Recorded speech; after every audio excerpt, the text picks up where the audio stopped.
आज उपस्थित बानी भैया वह सबके बीच में लेके छठी माई के एकदम प्यारा भजन और दिल से गीत के सजौले बनी भैया। अगर एक नया म्यूजिक बनवा के बढ़िया ढंग से गायकी कर देता नहीं तो गाना 100% बच जाए भैया। यह छठ के पावन महीना नियर आइल बा। एगो नया नोहर बेकत बिया, ओकर पति प्रदेश से आइल बड़न। पतिदेव कहत रहन कि सुनत उधन सुनले कि छठी मैया बहुत दानी है, तू छठी माई के परब कल।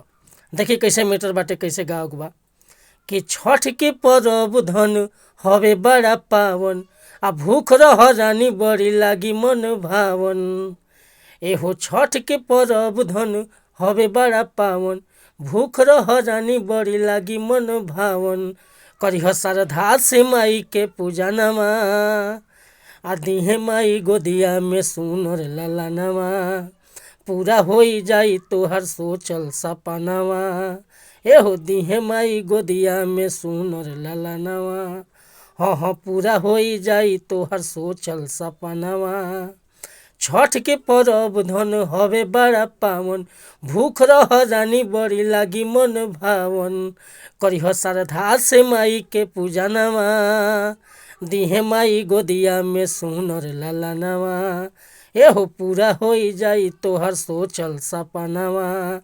तो भैया ये मुखड़ा लेके हम उपस्थित रहनी हो।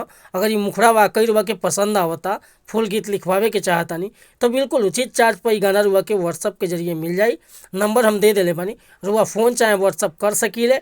अगर वीडियो पसंद आयल हुई तो एगो लाइक करब, कमेंट करब, और चैनल पर अगर पहली बार आए लोग भैया तो चैनल के सब्सक्राइब कर ले, ताकि हर रोज़ रुआ के नया नया मैटर सुने के, देखे के और गावे के मिलत रही भैया। मिलता नहीं फिर से अगला वीडियो में, तब तक के लिए अनुमति चाहता नहीं। नमस्कार, प्रणाम, धन्यवाद भैया। जय हिंद, जय भारत, जय भोजपुरी समाज।